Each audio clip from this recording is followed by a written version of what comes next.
தன்னுடைய முதற்கட்ட கருத்தை முன்வைக்க திரு சூரிய பிரகாஷ் அவர்களை பேச அன்போடு அழைக்கிறேன். தாத்தா காலத்தில் ஹிந்தி மொழி பிரச்சாரத்தில், ஹிந்தி எதிர்ப்பு போராட்டத்தில் எப்படி மாணவர்கள் போராட்டத்தை இவர்கள் திருடி கொண்டார்கள் என்பதை எங்கள் தாத்தா அப்பாலாம் தெரிஞ்சுக்கிட்டாங்க. எங்கள் அண்ணங்க நாங்கள்லாம் சின்ன பசங்களாக இருக்கிற காலத்தில் ஈழ பிரச்சனையில் தமிழ் இனத்திற்கு எவ்வளோ பெரிய துரோகத்தை செய்தார்கள், எத்தனை கோடி மக்கள் சாவதற்கு இவர்கள் காரணமாக இருந்தார்கள் என்பதை நாங்கள் தெரிந்து கொண்டோம். கடந்த 5 வருஷத்தில் இன்னைக்கு இருக்கிற ஜென்சி ஜென் ஆல்ஃபா எல்லாம் திமுகனா யாரு, உண்மையான திமுக எவ்வளோ மோசமான ஆட்சியை கொடுக்கும் என்பதை அவர்களும் தெரிந்து கொண்டார்கள். இன்னொரு முறை திமுக அவங்க ஓட்டு போட வாய்ப்பே இல்லை. ஒரு பழைய ஜோக் ஒன்று சொல்லுவாங்க. ஒரு ஃப்ரெண்டு சொன்னானா, ஒரு முட்டாள் ஃப்ரெண்டு, மச்சான் இன்னைக்கு 200 ரூபா பணத்தை லூஸ் பண்ணிட்டான்டான்னு. எப்படா விட்டானே, இந்தியா ஜெயிக்கும் மேட்ச்சில் பெட்டு கட்டினேன், 100 ரூபா போச்சுடா அப்படின்னானா. சரிடா, அதுக்கு 100 ரூபா தானே போயிருக்கணும், 200 ரூபா எப்படியா போச்சுன்னா. சாயங்காலம் ரீப்ளே போட்டாங்க, அதுலேயும் கட்டினா இன்னொரு 100 ரூபா போயிடுச்சுடான்னா. தமிழ்நாட்டிலையும் ஏற்கனவே 5 வருஷம் திமுகவுக்கு இந்த மக்கள் ஒரு வாய்ப்பை கொடுத்து அடிபட்டு இருக்கிறார்கள். இன்னொரு தடவை திமுகவுக்கு அவர்கள் இடம் கொடுக்க தயாராகவே இல்லை. புதுசாக ஒரு விஷயம் கண்டுபிடிச்சிருக்காங்க திமுக. பாஜக உள்ள வந்துடும் ப்ரோ, RSS உள்ள வந்துடும் ப்ரோ. முதல்ல பிஜேபி RSS தமிழ்நாட்டில் கொண்டாந்து 4 MLA ஜெயிக்க வச்சது யாரு ப்ரோ? திமுக தான் ப்ரோ. திமுக தான் தமிழ்நாட்டில் முதல்ல RSS ஜெயிக்க வச்சது. என்ன சொன்னாரு? இல்ல சூரிய பிரகாஷ், தமிழ்நாட்டில் முத பாஜக கூட கூட்டணி வச்சது அதிமுக தான். 98ல 3 எம்பிக்கள் இருங்க. இப்போ அருமை, சூப்பரான கேள்வி. இதுக்கு நான் பதில் சொல்றேன். சரி, அதிமுக கூட்டணி வச்சது, இன்னைக்கு நாங்க கூட்டணியில் இருக்கோம். அன்னைக்கு நாங்க அவங்களை தீய சக்தின்னு சொல்ல, இன்னைக்கு நாங்க தீய சக்தின்னு சொல்ல, நாங்க கூட்டணியில் இருக்கோம். தீய சக்தின்னு சொல்ற நீங்க ஏன் கூட்டணியில் இருக்கீங்க? நான் கேட்க கேள்வி புரியுது இல்ல? அன்னைக்கு நாங்க அவங்களை தீய சக்தின்னு சொல்ல, அவங்களும் ஒரு அரசியல் கட்சி. பிடிச்ச அவங்களோட கூட்டணியில் இருப்போம், எங்களுக்கு தேவைகள் இல்லைன்னா இன்னொரு கூட்டணியில் மாறிட்டு போவோம். அவங்கள ஒரு கட்சியாக ட்ரீட் பண்றோம். நீங்க தான் அவங்க தீண்டத்தகாதவர்கள் மாதிரி அவங்களை ட்ரீட் பண்ணி பிஜேபின்னு ஒரு பெரிய பூச்சாண்டி, RSSனா பூச்சாண்டின்னு சொல்ற நீங்க ஏன் அப்புறம் கூட்டணி வச்சிங்க? உங்களுக்கு ஆட்சியில் பங்கு கொடுக்கும்போது, அமைச்சரவை கொடுக்கும்போது உங்களுக்கு இனிச்சுது. திமுக வந்து உங்களுக்கு பாஜக கொடுக்காட்டி திமுக உடனே பூச்சாண்டியா மாறிடுதா? இதுதான் இரட்டை வேட நாங்கள் சொல்றோம். ரெண்டாவது, இன்னைக்கு திமுக கூட்டணிக்குள்ள இருக்கக்கூடிய மிகப்பெரிய குழப்பங்கள், அடிதடி பிரச்சனைகள் நடுப்புல அவங்க என்ன பண்றாங்கன்னா, அதிமுக கூட்டணிக்குள்ள குழப்பம் இருக்கு, நீங்க ஒருத்தர் விமர்சனம் பண்ணிக்கிறீங்க. எல்லா கட்சிகளும் விமர்சனம் பண்ணுவாங்க. கூட்டணியில் இருக்கும்போது சேர்ந்துப்பாங்க, கூட்டணியில் விமர்சனம் பண்ணுவாங்க. அந்த விமர்சனம்ங்கிறது வந்து தனி மனித தாக்குதலாக மேடையில் பேசக்கூடாத அளவுக்கு நாகரீகமா இறங்கி போயெல்லாம் பேசின வைகோ அவர்களும், காமராஜரை கண்ணாப்பண்ணான்னு சித்தரிச்சு படம் போட்ட கருணாநிதி அவர்களும், ராஜீவ்காந்தி நிறைய பேசலாம், சரி வேணாம், அந்த அளவுக்கு ரொம்ப கேவலமா மேடையில் சொல்லி பேச முடியாத அளவுக்கு தாக்கி கொண்ட வைகோவும் திமுகவும் காங்கிரஸும் ஒன்னா கூட்டணியில் இருக்கும்போது அரசியல் ரீதியாக விமர்சனம் செய்துகிட்ட நாங்களெல்லாம் ஒன்னா இருக்கல. உங்களுக்கு என்ன ப்ரோ பிரச்சனை? ரெண்டாவது, இப்போ இந்த கூட்டணி எப்படி ஒண்ணு நீங்க களத்துல இருக்கீங்க, இல்ல நீங்க அடிக்கடி இன்டர்வியூ பண்ணுங்க, உங்களுக்கு பதில் சொல்றதா எனக்கு பிடிச்சிருக்கு. சரி, இன்னொரு பாமகவும் களத்துல இருக்கே, அந்த பாமகவை எப்படி சமாளிக்க போறீங்க? இப்போ அழகிரின்னு ஒருத்தர் இருந்தாரு, அவர் இப்போ எந்த மூலையில் இருக்காருன்னு தெரியல. பாமக என்பது, பாட்டாளி மக்கள் கட்சி என்பது மருத்துவர் அன்புமணி அவர்கள் தலைமையில் தான். மருத்துவர் ஐயா அவர்களை எங்களோட நிறுவனராக, வழிகாட்டும் ஆசானாக ஏற்றுக்கொள்கிறோம். ஆனால் நாங்கள் ஐயாவை, பெரியார் இந்த இயக்கத்தை உருவாக்கினார், அதிலிருந்து தான் அண்ணாதுரை கட்சியை உருவாக்கினார், அதிலிருந்து கலைஞர்லாம் வந்தாங்க. என்னென்னலாம் சொல்லி விமர்சனங்கள் செய்தார்களோ அந்த மாதிரிலாம் விமர்சனம் செய்யவில்லை. முழுமையாக நாங்கள் டீசெண்டாக மருத்துவர் ஐயாவை நிறுவனர் என்ற அளவை வைத்துக்கொண்டு 99.9% பாட்டாளிகள், எல்லா கடைநிலை தொண்டர்கள் முதல் மாவட்ட மாநில பொறுப்பாளர்கள் வரை, MLA XMLA MP XMP வரை அத்தனை பேரும் மருத்துவ அன்பின் பின்னாடி நின்று ஒரே இயக்கமாக இருக்கிறோம். இதை மக்கள் மன்றமும் சொல்லிவிட்டது, நீதிமன்றமும் சொல்லிவிட்டது. இல்ல, திரு ஸ்டாலின் சமீபத்தில் பேசும்போது மருத்துவர் ராமதாஸுக்கு துரோகம் பண்ணிட்டாங்க, நாங்களும் திமுகவும் மருத்துவர் ராமதாஸ் அவர்களை சமூக நீதி போராளியாக பார்க்கிறோம் அப்படின்னு மறைமுகமா உங்களை தான் சொல்லி பேசுறாரு. எந்த ஸ்டாலின்? திரு MK ஸ்டாலின் அவரா? அறிக்கை கொடுக்கிறார் ராமதாஸ் ஐயான்னு கேட்டதுக்கு, இந்த ராமதாஸ்க்கு வேற வேலை இல்லை, டெய்லி அறிக்கை கொடுத்துட்டே இருப்பாரு, அவருக்கெல்லாம் பதில் சொல்ல முடியாதுன்னு சொன்னார். அந்த ஸ்டாலினா? அன்னைக்கு ராமதாஸ்க்கு வேற வேலை இல்லை, பொழுதனைக்கு அறிக்கை கொடுத்துட்டு இருப்பாரு, இவருக்கெல்லாம் பதில் சொல்றதுக்குலாம் எனக்கு டைம் இல்லைன்னு கோச்சிக்கிட்டு முறைச்சிட்டு போனாரு. அந்த ஸ்டாலினுக்கு இன்னைக்கு ராமதாஸ் ஐயா போராளியா தெரிகிறாரா? ரொம்ப நல்லா இருக்கு உங்க நியாயம்.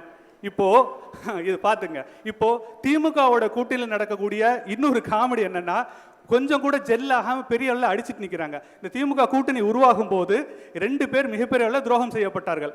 ஒன்று ராகுல் காந்தி அவர்கள், இன்னொன்று VCK தலைவர் என் அன்புக்குரிய அண்ணன் திருமாவளவன் அவர்கள். இதில் ராகுல் காந்திக்கு நடந்த துரோகம் என்னன்னா, அவர் ஒரு கணக்கு வச்சிருந்தாரு, வேறொருத்தரோட ஒரு கூட்டணி போகணுன்னா அந்த கணக்கெல்லாம் தமிழ்நாட்டில் உடைச்சது 2 பேர். ஒரு செல்வம் மிக்க ஒருத்தரும் ஒரு சிதம்பரமும் ஒரு சேர்ந்து உடைச்சாங்க.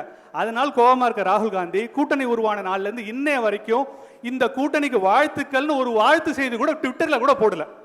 இந்த தமிழ்நாட்டுக்கு வந்து இங்கேருந்து ஃப்ளைட்டை பிடிச்சி பாண்டிச்சேரியில் போய் பிரச்சாரம் பண்ண ராகுல் காந்தி தமிழ்நாட்டில் இருக்கக்கூடிய முதலமைச்சர் சந்திக்கல, கட்சிக்காரர்களையும் சந்திக்கவில்லை.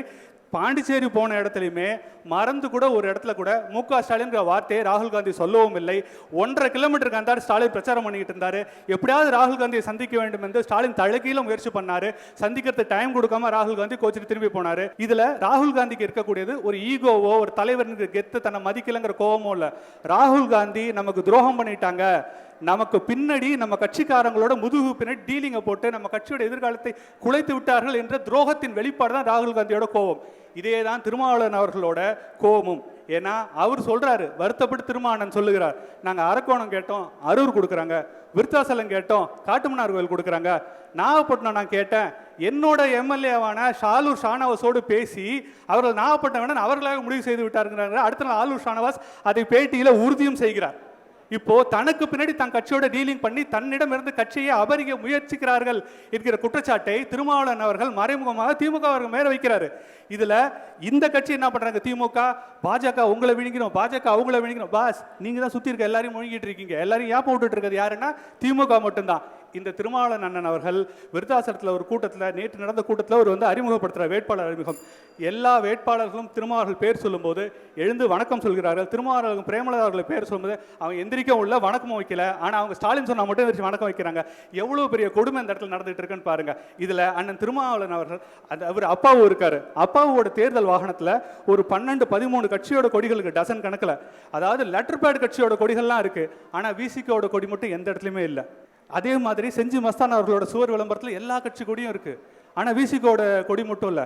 ஒரு காமெடியில் வரும்ல, வஞ்சிர மீன் இருக்குங்கிறான், விரால் மீன் இருக்குங்கிறான், நெய் மீன் இருக்குங்கிறான், நெத்திலி மீன் இருக்குங்கிறான், ஜாமீன் மட்டும் இல்லையாங்கிற மாதிரி திமுக இருக்கு, அதிமுக இருக்கு, திமுக இருக்கு, தேமுதிக இருக்கு, காங்கிரஸ் இருக்கு, லெட்டர் பேட் கட்சிகள்லாம் இருக்கு. தேர்தலே நிற்காத மக்கள் நீதி மையம் கூட இருக்கு.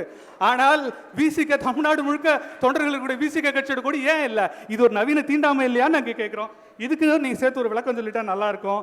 ரெண்டாவது, இந்த திமுக அரசை பார்த்து நான் ஸ்டாலின் அவர்களே, போன எலெக்ஷனில் நீங்கள் சொன்ன அதே டைலாக் தான் உங்களுக்கு திரும்பவும் சொல்கிறேன்.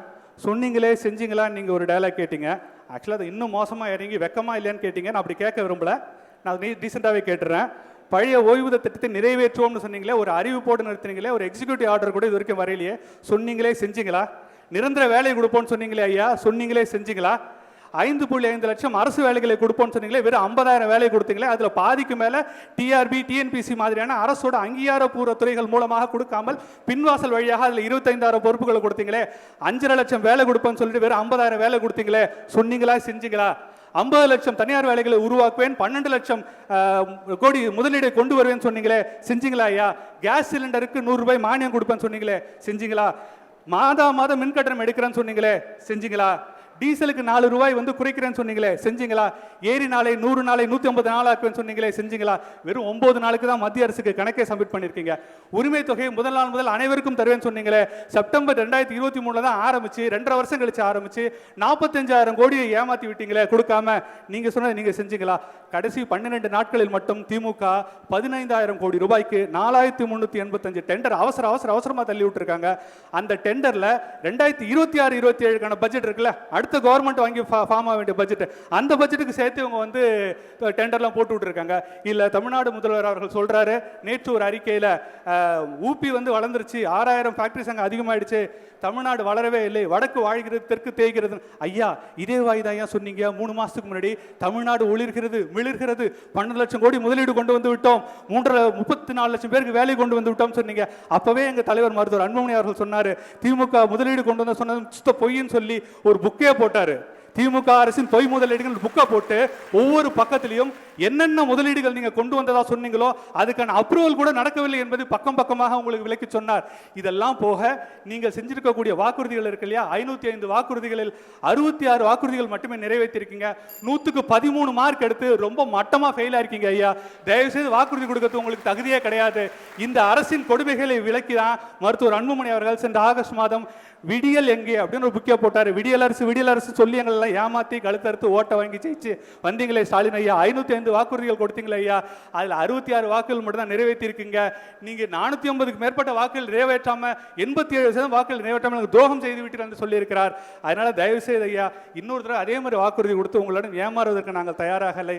தயவு செய்து நடக்கக்கூடியதை சொல்லுங்க, உள்ளதை சொல்லுங்க. உங்களை மக்கள் வீட்டுக்கு அனுப்ப போறாங்கிறத புரிச்சுக்கிட்டு தயவு செய்து மூட்டை கட்டிட்டு கிளம்புற வேலைகளை பாருங்க. அனைவருக்கும் மிக்க நன்றி. நன்றி திரு சூரிய பிரகாஷ்.